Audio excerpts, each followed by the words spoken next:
کچھ نہ بنا، میرا کچھ نہ بنا، میں یہیں رہ گیا۔ ایک بار تو دکھا دو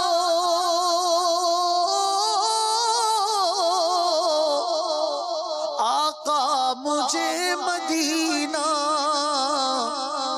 بے شک بنا لو آقا مہمان دو گھڑی کا، صلی اللہ علیہ یا رسول اللہ،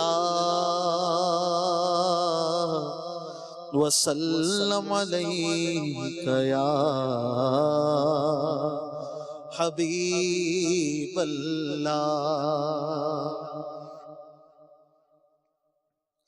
حاجیوں کے بن رہے ہیں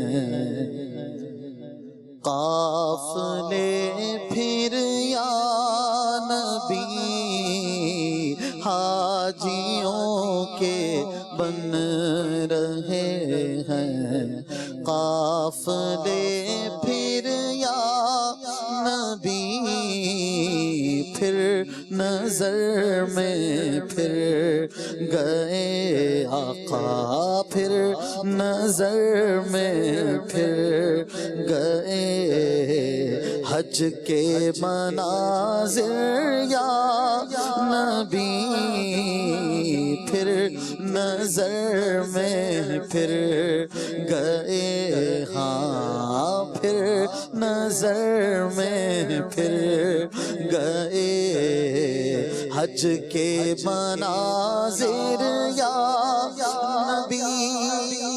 حاجیوں کے بن رہے ہیں قافلے پھر یا نبی، حاجیوں کے بن رہے ہیں قافلے پھر یا نبی، پھر نظر میں پھر گئے حج کے مناظر یا نبی، پھر نظر میں پھر گئے آقا، پھر نظر میں پھر گئے حج کے مناظر یا نبی،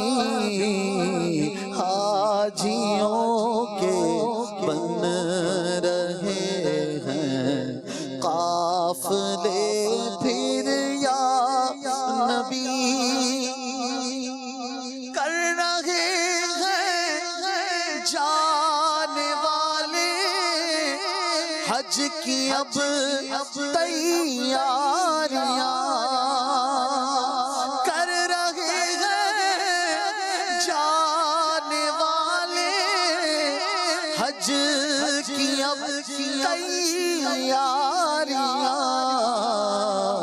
رہ نہ جاؤں میں کہیں، کر دو کرم پھر یا نبی، رہ نہ جاؤں میں کہیں، کر دو کرم پھر یا نبی، حاجیوں کے بن رہے ہیں قافلے پھر یا نبی، آہ پلے زر نہیں راہ سفر سرور نہیں،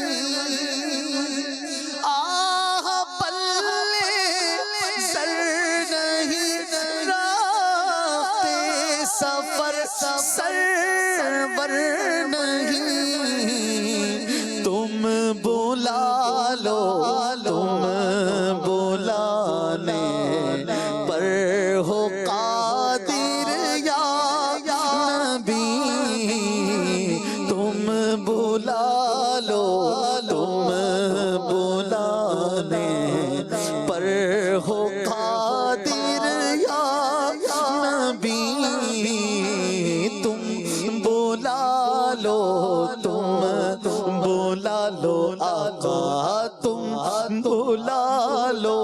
تم بلانے پر ہو قادر یا نبی، حاجیوں کے بن رہے ہیں قافلے پھر یا نبی نبی نبی۔ دل میرا غمگین ہے اور جان بھی ہے مضطرب،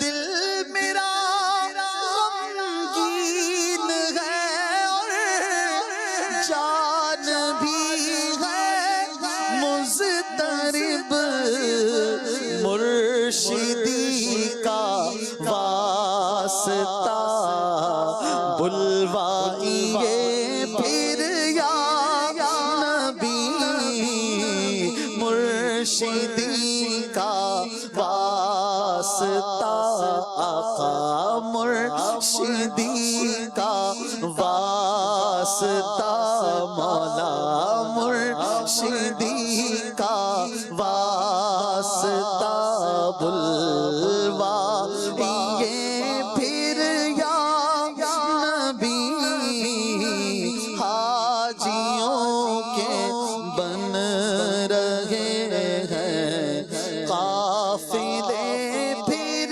یا نبی نبی نبی۔ غم کے بادل چھا رہے ہیں، آہ میرے قلب پر، غم کے بادل چھا رہے ہیں، آہ میرے قلب پر، حاضری کی دو اجازت، حاضری کی دو اجازت، مجھ کو تم پھر یا نبی، حاضری کی دو اجازت، مجھ کو تم پھر یا نبی، حاضری کی دو اجازت، آقا حاضری کی دو اجازت، مجھ کو تم پھر یا نبی، حاجیوں کے بن رہے ہیں قافلے پھر یا نبی، آہ میرا کیا بنے گا گر نہج پر جا سکا، آہ میرا کیا بنے گا گر نہج پر جا سکا، ہو کرم عطار پر ہو جائے حاضر یا نبی، ہو کرم عطار پر آقا، ہو کرم بدکار پر ہو جائے حاضر یا نبی، حاجیوں کے بن رہے ہیں قافلے پھر یا نبی۔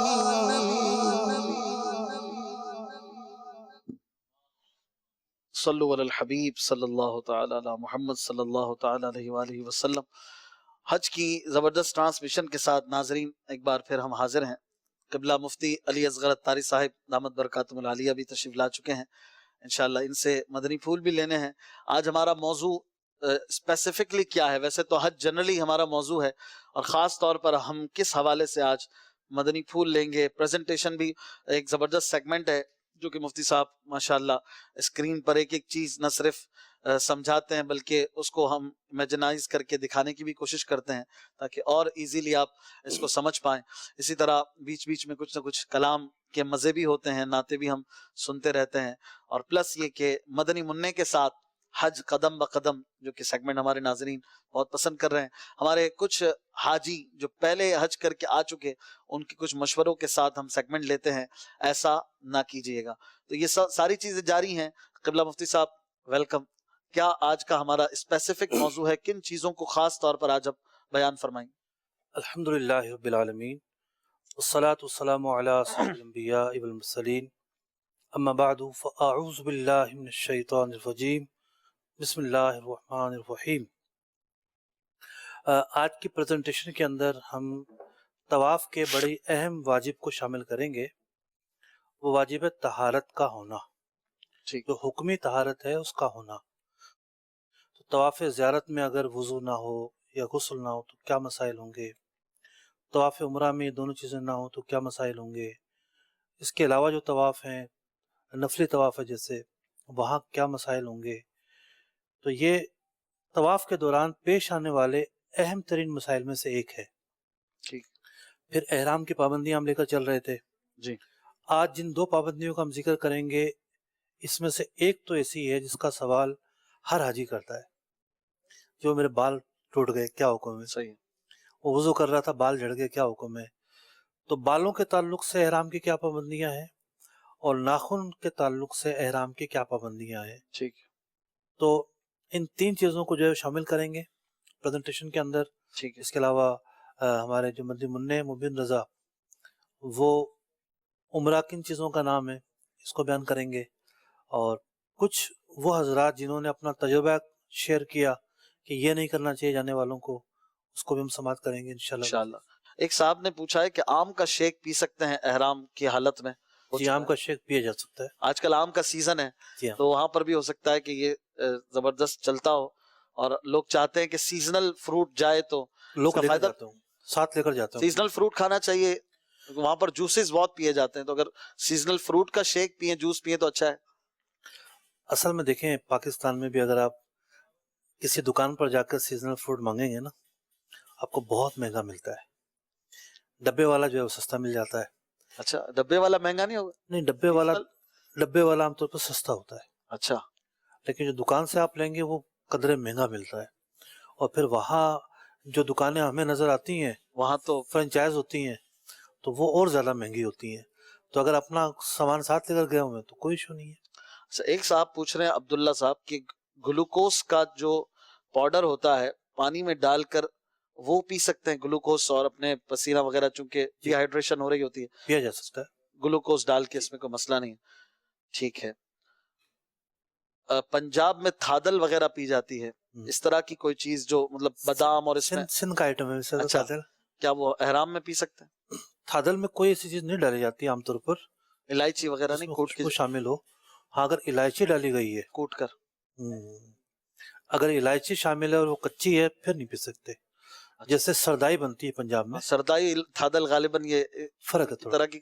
سردائی میں شاید الائچی ڈلتی ہو، الائچی نہیں ڈلنی چاہیے. اچھا، اور بھی کوئی ایسی چیز ہے کہ جو خوشبو سے بچنا ہے؟ بادام وغیرہ چونکہ اس میں اہم جز ہے، کچی جو خوشبو ہے اس سے بچنا ہے. ٹھیک ہے. یہ اصول، یہ جزیہ یہ ہے. ٹھیک ہے. کچھ کالز بھی شامل کریں گے ہم. حج کے سلسلہ طواف زیارت جو 10 ذی الحج کے دن کیا جاتا ہے، اس سے اگر اسے کرنے میں جیسے کہ مغرب حرم شریف میں ہی ہو گئی ہے اور ہم کو مینا میں آتے آتے دیر ہو گئی، تو کیا اس صورت میں کیا حل ہے؟ مغرب کہاں ہو گئی؟ مغرب ان کے حرم میں ہی ہو گئی. دیکھیں طواف زیارت جو ہے 12 جو تاریخ ہے 12 ذوالحجہ، اس کی مغرب سے پہلے آپ کو کرنا ہے. 10ویں تاریخ سے اس کا وقت شروع ہوتا ہے. 10واں دن پورا ہے، رات پوری ہے. 11واں دن پورا، رات پوری، اگلا دن پورا. تو اگر آپ کو رات ہو گئی ہے، رات میں کیا ہے، تب بھی کوئی مذائقہ نہیں ہے. اگر آپ اس اعتبار سے پوچھ رہے ہیں کہ جناب مینا کے اندر رات گزارنی ہوتی ہے، تو رات کا اکثر حصہ مینا میں گزارنا سنت موقدہ ہے. تو اگر آپ رات کا اکثر حصہ طواف کرنے کے بعد مینا میں گزار لیتے ہیں، آپ کو یہ سنت بھی میسر ہو جائے گی، مل جائے گی۔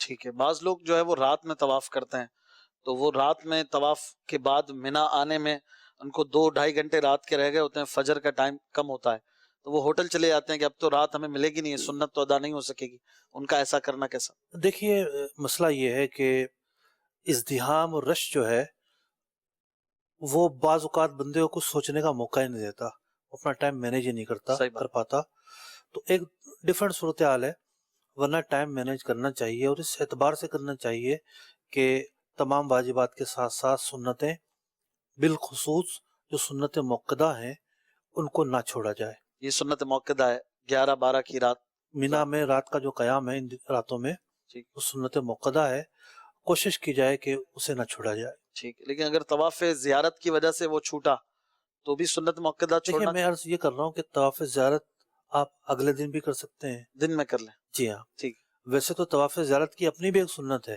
کہ 10ویں دن ہونا سنت ہے، اچھا، لیکن ایشو یہ ہے کہ 10ویں دن کرنا بہت مشکل ہے، صحیح۔ بہت زیادہ مشکل ہے، تو اب ازدحام کی وجہ سے کوئی اگلے دن کرتا ہے تو ایک الگ صورتحال ہے۔ تو 10ویں دن بھی مفتی صاحب بعض ایسے اوقات ہوتے ہیں کہ آپ کر سکتے ہیں، اگر آپ، کیونکہ ایک سب کی پرسپشن بنی ہوئی کہ رش ہوگا رش ہوگا، ہم نے بھی یہ سوچا تھا، ہم چلے گئے تھے 10ویں کو، ہم کو 10ویں کو بہترین ایسا خالی ملا، اس ٹائم ہم گئے تھے غالباً شام میں ہم پہنچ گئے تھے، یعنی 10 ابھی اینڈ ہو رہی ہے، ہم شام میں ہی پہنچ گئے، تو ہم کو مل گیا، اور ایسا ملا کہ عمرے کے طواف سے زیادہ آسان وہ طواف زیارت ہو گیا، کیا بات ہے، تو وہ میں نے یہی سوچا کہ سب یہی سوچ رہے ہیں نہیں کہ وہ، مسئلہ یہ ہوتا ہے کہ بعض اوقات کوئی نیک آدمی ساتھ ہوتا ہے، بالکل اس کی وجہ سے یہ برکتیں مل جاتی ہیں۔ ہم لوگ طواف زیارت کے لیے گئے تھے تو 10ویں کو تو نہیں گئے تھے، 11ویں کو گئے تھے، 2010 میں جب پہلی حاضری ہوئی تھی، تو ہمارے ساتھ بھی لگتا ہے کوئی نیک آدمی تھا، تو جیسے ہی ہم قریب ہوئے، پیدل آ رہے تھے وہاں سے، ہم نے ٹنل کراس کی تو دیکھا کہ فواریں برس رہی ہیں، تھوڑی وہ اور تیز ہوئی، جب ہم مطاف میں اترے تو مطاف بالکل خالی، بارش ہو رہی تھی، اتنی زیادہ بارش نہیں تھی لیکن صفائیاں ہو رہی تھیں، وہ بند ہو چکی اس ٹائم، اچھا، بالکل خالی، بڑے آرام سے ہم نے طواف کیا، بڑے آرام سے عشاء کی نماز ہم نے ادا کی وہاں پر باجماعت، تو بہت اچھا مطلب کہ صورتحال رہی۔ تو بہرحال یہ کہ 10ویں کو جو کرے وہ زیادہ سنت کی ادائیگی بھی ہو جائے گی اور زیادہ افضل بھی ہے۔ ایک صاحب یہ پوچھ رہے ہیں کہ عمرے میں ملتزم پر نہیں گیا، کتاب میں لکھا ہے ملتزم پر جانا، تو اب کیا حکم ہے میرے لیے، کوئی دم وغیرہ لازم ہے؟ دیکھیے عمرے میں ملتزم پر جانے کے تعلق سے جو ہے یہ جانا ایک مستحب عمل ہے۔ اب ملتزم پر جانے کے بھی 2 درجے ہیں، ایک تو یہ کہ آپ جا کے دیوار سے لپٹ جائیں، خوشبو اگر لگنے کا آپ کو احساس ہو رہا ہے کہ یا خوشبو ہے تو اب پھر آپ نہیں لپٹیں گے۔ عام طور پر یہ ہوتا ہے کہ حج کے دنوں میں اور رمضان مبارک میں بھی احرام کو اٹھا لیا جاتا ہے، تو کعبہ شریف کی جو دیوار ہے وہ پوری نظر آ رہی ہوتی ہے، اب اس پہ خوشبو ملی ہوئی ہے، آپ اس پر ہاتھ چپکائیں گے تو پھر مسائل ہوں گے، تو آپ قریب سے قریب رہیں، یہ مطلب جہاں دعائیں قبول ہوتی ہیں ان جگہوں میں سے ایک جگہ ہے ملتزم، اور قریب نہیں گئے، رش اتنا ہوتا ہے بعض اوقات کہ آخری چکر پورا ہوا جناب، اب کیسے قریب جائے، بہت مشکل، تو اس کے سامنے جہاں محاذات میں جگہ ملتی ہے آسانی کے ساتھ وہیں کھڑے ہو کر دعا کر لی جائے، کیونکہ اس کے بعد پھر صحیح کے لیے بھی جانا ہوتا ہے، پھر اکیلا آدمی تو پھر بھی جیسے تیسے قریب سے قریب تر آ جائے گا، اور اگر فیملی ساتھ ہیں، بچے ساتھ ہیں، کوئی بوڑھا ہے، اس کے لیے مزید آزمائش ہو جاتی ہے۔ صحیح، تو یہ ضروری نہیں ہے اگر آپ نہیں جا سکتے تو، بلکہ احرام کی حالت میں تو احتیاط کرنی ہے، اور طواف چپکنے سے احتیاط کرنی ہے، ورنہ خوشبو نہ تو لگ جتنا قریب آنے کا موقع ملے اتنی سعادت کی بات ہے۔ اور یہ تو احرام کی حالت میں ہو گیا، جب آپ حج کے لیے کے طواف کر رہے ہیں، طواف زیارت، تو اس میں تو احرام اتر چکا ہے، اب وہ لپٹ سکتے ہیں؟ اگر احرام کھل چکا تو لپٹ سکتے ہیں۔ احرام کھلنے سے مراد حلق اور قربانی جی وغیرہ ہو چکی جی ہے؟ ہاں۔ ٹھیک ہے، جزاک اللہ۔ اسلامی بہن کا سوال ہے، سفیان بھائی پوچھ رہے ہیں، اسلامی بہن احرام کی حالت میں ہو، نماز میں سجدے میں جائے، سجدے میں اس کی چادر زمین اور چہرے کے درمیان ہو، پھر چہرے پہ مس بھی ہو رہی ہو، تو پھر کیا کرے؟ عورت پر کیا حکم ہے؟ چادر کہاں ہو؟ اس کی چادر سجدے میں اس کے چہرے اور زمین کے بیچ میں ہو، اور مس بھی کر رہی ہے اور ہٹ بھی رہی ہے، اس صورت میں کفارہ وغیرہ لگے گا؟ نماز میں بھی بچانا ہوگا چادر؟ دیکھیے مصلی بھی تو ہوتا ہے، جی مصلی جب بچھاتے ہیں وہ اس پر بھی تو پیشانی رکھتے ہیں، صحیح ہے، تو اگر چادر زمین پر بچھ گئی ہے تو اس کی جو حیثیت ہے وہ مصلی کی طرح ہے اب، اچھا ہاں، کہ اب وہ جو لگ رہی ہے اس سے تو بچنا ممکن نہیں ہے۔ ٹھیک ہے. اب یہ تو حکم نہیں ہے نا کہ مصلی آپ نہ بچھائیں، سجدے میں جب جاتے ہیں تو زمین پر نماز پڑھیں، ایسا تو کسی فقیر نے حکم نہیں دیا. صحیح ہے، تو یہ ایک رعایت کی صورت ہے. رعایت کیا ہے؟ مطلب یہ وہ صورت ہے کہ جہاں کوئی گرفت نہیں ہے. ٹھیک ہے. یہ پوچھ رہے ہیں سفیان صاحب، چیونگم کھا سکتے ہیں احرام میں؟ دیکھیے منٹ والی چیونگم. چگم کے اندر جس طرح کی خوشبوئیں ہوتی ہیں اس کے بارے میں ہماری تو کوئی تحقیق نہیں ہے کہ خوشبو اس کے اندر کچی ہے یا پکی ہے. ٹافی کی طرح نہیں آ جائے گا؟ ٹافی میں تو آپ نے اجازت دی ہے، ٹافی کے تو پکا کر بنتی ہے، منٹ بھی. دیکھیں میں یہ عرض کر رہا ہوں کہ ہر چیز کی جو پروڈکٹ ہے وہ ڈفرینٹ انداز میں ہوتی ہے. صحیح ہے، تحقیق اس کی نہیں ہے. کس انداز میں ہوتی ہے کوئی تحقیق نہیں. ٹوتھ پیسٹ کیا فرمائیں گے؟ ٹوتھ برش وغیرہ کر سکتے ہیں احرام؟ بعض ٹوتھ پیسٹ تو ایسے ہیں اس کے اندر جو ہے باقاعدہ اجزاء ڈلے ہوتے ہیں خوشبو کے. الائچی کے بھی ہوتا. جی ہاں. اب آگ کا عمل پایا گیا نہیں پایا گیا یہ الگ صورتحال ہے. صحیح.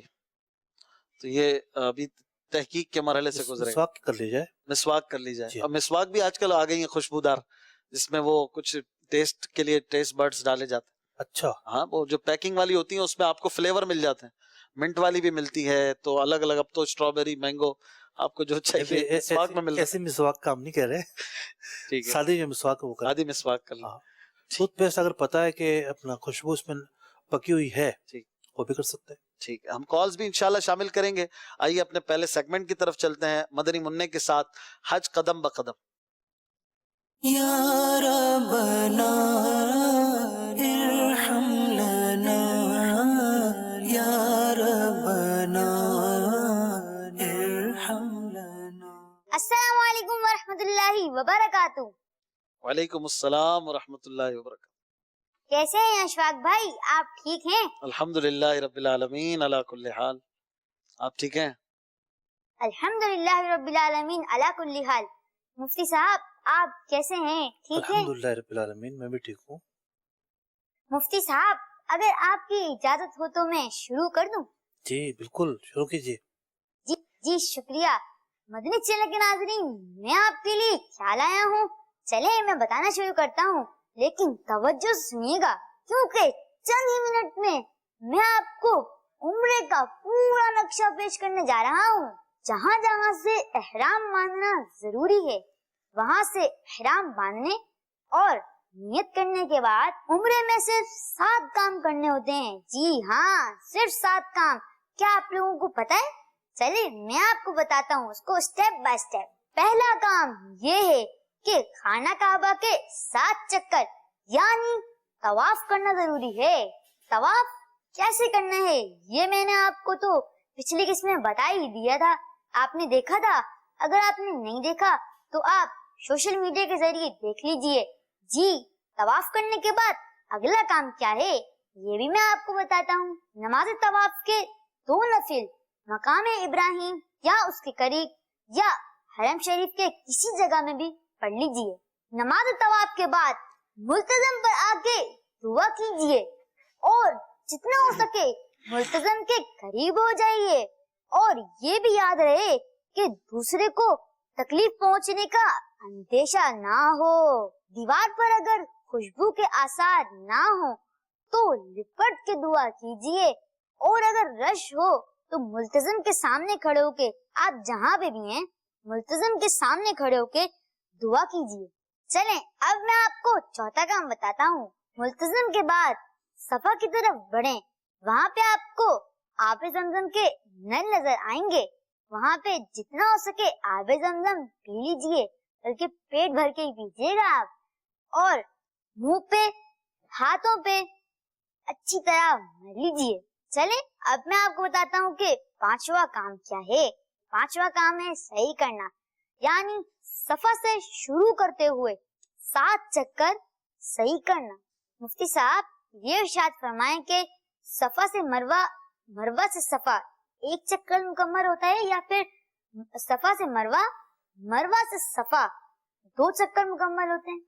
ربی تو آپ نے بڑا اہم سوال کیا ہے.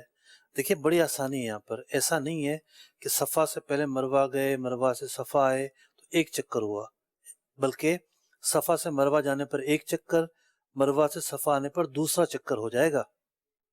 بہت آسانی ہے. بہت بہت شکریہ، جزاک اللہ خیرہ. جی مدنی چینل کے ناظرین آگے بڑھتے ہیں چھٹے سٹیپ کی طرف.